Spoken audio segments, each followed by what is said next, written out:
Hey everyone, Egman here with another video. Today we've got the top 32 from the PPG Orlando Regional Invitational Tournament. Geez, I don't even know what the thumbnail image is going to look like. There's probably just a bunch of words. But yeah, this is the big tournament that happened last weekend. There's also the Open Top 16, and there hasn't been a lot of info for that. I might cover that as well. But yeah, since it was a top 32 and there's a lot of information and all that, I kind of just wanted to do a more general overview than I usually do. We're pretty deep into this meta too, and so none of these decks are super new except for one, which we will go into a little bit more of. But yeah, mostly this kind of standard stuff that has been kind of evolving over the past month or so. So before we get started, we've got the TCG player card of the week. I'm going to choose it's Piccolo Special Beam Cannon Unleashed. This guy's down to $2. Really neat card. I think this was really undervalued by a lot of people, including myself. But yeah, I think this is a great card. They're gonna keep printing Son Gokus, so Son Goku with 20k power can maybe sneak in with this guy later. But it just felt really helpful. Especially for the spoiler second place pan deck, and just something I need to get myself now that the hype is gone from beginning of last month. So there's that. If you press the link below and then buy this, my channel gets a little bit of revenue from there, so that supports me a lot. And if pretty much if you buy any other cards after hitting either of the two links in the description, I get a little bit of a kickback. So now that I'm done selling out, we've got 32 decks. If we're looking at the leaders real quick, so there were 11 Janemba players. That is insane. That's almost a little bit over a third of the top 32. That's a really high amount, especially looking at the past couple of tournaments. And I think it's kind of what I said last week. Last week when I was talking about the Melbourne tournament, which is also it's the Melbourne tournament. It wasn't Oceania Nationals. I was totally wrong. But for that tournament, there were a couple of Janemba players, and I think people are kind of starting to figure out, blue, yellow, multicolors with all the counters and all the control aspects is really good. And I think that we're really going to a format where a leader can just beat the game by themselves, and Janemba I think is the best leader with a win condition tied into it. So I'm not. It is more dominant than I'd think, and really it's kind of the most dominant in a single leader I think we've seen in this whole format. Maybe there's been one or two tournaments where Toa has been a little bit more dominant than this, but I feel like having a third of the top 32 being Janembas is pretty high. So, but I also think that's down to people not expecting it. It hasn't been really popular these past couple weeks, and so people weren't boarding Tien anymore. People weren't boarding the card that would let them shuffle cards back into their deck. That each color had their own version of it, but people weren't running that as far as I know. And so a lot of people were caught off guard because I can still get milled and just lose the game. So I think it was a good meta call for people who did it.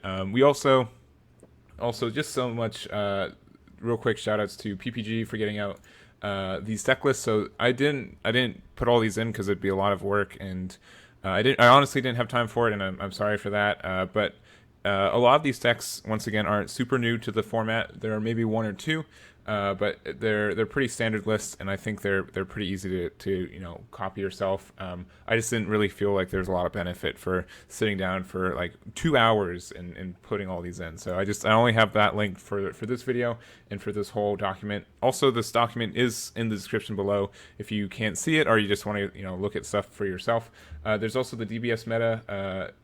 They have their report here, so right here. So they also always do such a good job. Shout out to Scott Slater and his team for all this. But it's just fantastic how much data there is.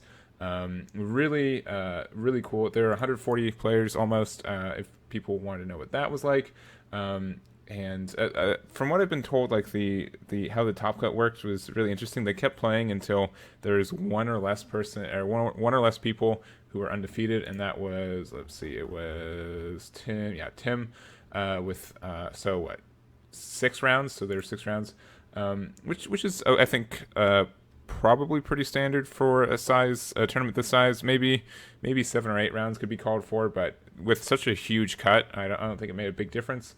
What else is there? Yeah, so there are only 4 people who are on the bubble based on that top 32, and so there was one Universe 6 Broly with veggies, there was one Baby, there was one Gogeta, set 6 Gogeta, and there's one Universe 6 Hate. I wish this got to top 32.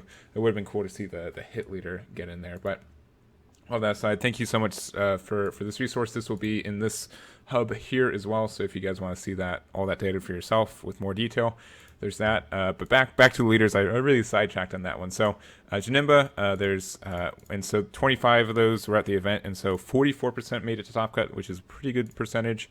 4 Kabas with 8 of them at the event, so 50%. I think Kabas just reminded me a lot of the green Broly from last set.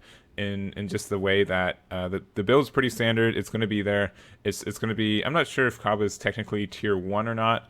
I think the Universe 6 engine itself is tier 1. Yeah, sure, Kaba's tier 1. I'll say it. But I think it's just a lot of people are going to be building this. It's pretty. There's not a lot of ratios. I don't want to say anything about any of the people who did play Kaba because it's really hard. It's really hard to cover these decks when it's literally like 40 cards that are the same, which isn't an insult. There's no fluff, right? You know how the deck plays, and it really comes down to more of who's the better player instead of build. I think it's a really strong build most of the time, and the player who plays it really dictates it. So there's that. So 50% of them made it top. I think that's the highest. Yeah, shared with a Porunga. We've got 4 Pans. Oh, sorry, it's right there. So 4 Pans with 7 at the event. So almost 60% of them made it to top cut. 4 Shenrons with 13. 13 with 4 getting to top cut. So 30%. We've got 2 skillless who actually showed up, or who got to top 32, which is really cool. And I think one of them, with even one if it was top 16. So cool to see them still around. Then there was Toa with an abysmal 2 of the 13 making the top cut. I'm not surprised that there weren't, Toa didn't do so well, because guess what? There are so many Janemba players, and this seems like a really hard thing to come over, because you're bursting and you're like Toa leaders already kind of mill themselves, and so when there's a game plan against it, that can be really hard to deal with. So but this is a really big surprise and upset to me based on like the entire month of August, where everyone was, Toa was doing super well, and even won an event, or I think 2 events last month, but at least one, Jordan Markle. But so we've got that. This seems like a lot of people adapting to that finally, and it really hurting people who are still thinking that Toa was invincible. So we've got Porunga with 50%. Shoutouts to Brandon Scott for that. My boy for getting there. It's pretty much his build. Was pretty much the ramp regenerator that Anthony Hernandez popularized a couple weeks ago. So he just decided to use the big changes. He used Porunga obviously, but his instead of using the blue Goku Oob, he used the Victory Strike there. So there is that. And then we've got Yellow Broly. Shouts to Marcel Russell for running there. Pretty similar list to the one that was at the Melbourne event a couple weeks ago. Truth be told, as far as I know, I think he talked to the guy who placed first with, and I think they collaborated on it. I don't think this was necessarily either one copying off the other. I think there was a joint effort. So it's cool that he made a top 32, and just an abysmal rate too. I think a lot of people saw, it's funny because in Melbourne, there's one Broly who made it into one yellow Broly who made it top cut, and guess what? It happened again, but with a 1 in 7 instead of a 1 in 1 ratio. So I think a lot of people saw that list, tried it out, thought it was good, and I'm not sure if it'd be interesting to talk to people who played with it to see if it was a mix of the deck was harder than they thought, or they just didn't prepare enough and really just threw it together because it won the last event, right? So there's that. We've got a single Hurrigarn out of 5, pretty much the same build that Cody, myself, and Anthony have been working on, Anthony Haynes. So 20% there. I think it's just a solid deck. I'd be interested to see. Let me see. Were they all Hurrigarn? Oh, only one control. The rest of them were chain attacks and maybe something else. Oh no, wait, sorry. Only one was chain attack. Okay, never mind. It's like, okay, if only one person played the control and made it, then that makes sense to me. But it looks like 1-4 for the control variant. And then a single Oob player made it as well. He is, when I looked through the deck, it was like a blue kind of. It wasn't running Ultra Instinct or anything like that. It was just all the blue stuff from World Martial Arts tournament and just kind of like a mid range aggro, value based game. And so that was cool to see make it top. And then lastly, a Vegeta Baby, which it's been like the back of my mind for like the entire format. Like Vegeta Baby got a lot of support. It got like Denial of Hope, and then if you can do like some multicolor stuff and just be like a really like kind of controlling archetype. But I don't think the ape does enough to actually win you the game. And I feel like Vegeta Baby is really good on paper and probably has like a lot of like controlling strategies, but I think it can sometimes have a rough time like getting to an actual win condition. So and I feel like things like Ramp Shenron can just destroy it because Barrick does so much, and Vegeta Baby can't do much for that. But it was cool to see that one made it to top. So here's a little pie chart. If we look at Janemba, Kaba, Pan, and Shenron, that makes about 2/3 of the meta, based with 4 leaders. So a little bit less diverse, I think, than we've seen in other events. If we look at the top 16, it's a little bit better. There's only 1, 2, 3, 4, 5 Janembas, so it's kind of like half of everything, because there's 2 Pan players. All 4 Kabas made top 16. That's interesting to see. The Yellow Broly, Brandon Scott with his Purunga, and all that. So I think this was a really cool event. And then also, maybe I should have led with this.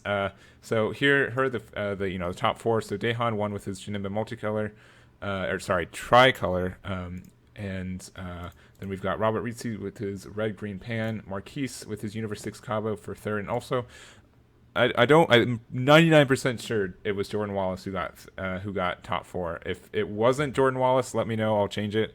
It could have also been. I think the other person I thought it was Jacob Daves, but I'm 99% sure it was Jordan Wallace. Sorry if it wasn't. Please let me know if this is wrong. I will correct it.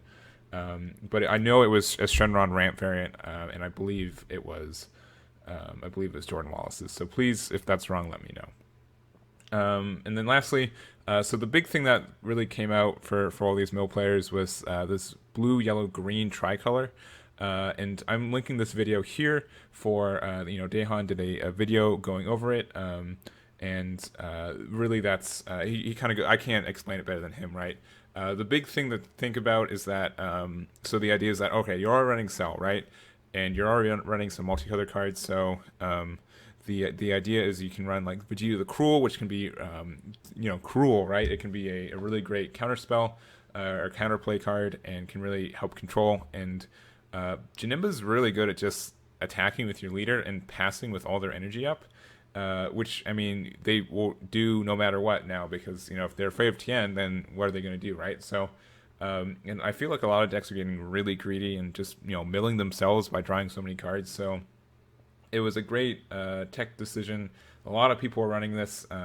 It'd be interesting to see, like, what there are 1, 2, 3, 4, 5, 6 people are running the multicolor. So over half of the Janembas. We also had couple of just blue yellow ones and a single blue mono blue one by Vincent here. So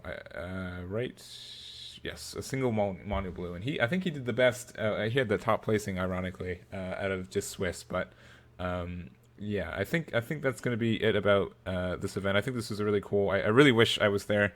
Shout outs to all of Stage 0. I think everyone on Stage 0 and in our squad besides me were there. So that sucked a little bit, but I'm happy to report from the sidelines and just say how well everyone did. Also shout outs to Android. Also for Brian Brown's list, he only has 49, and that's because what was it? So long story short, he submitted his deck. They lost his deck list when they were doing top 32, and so the morning, Sunday morning, they had him write him out real quick.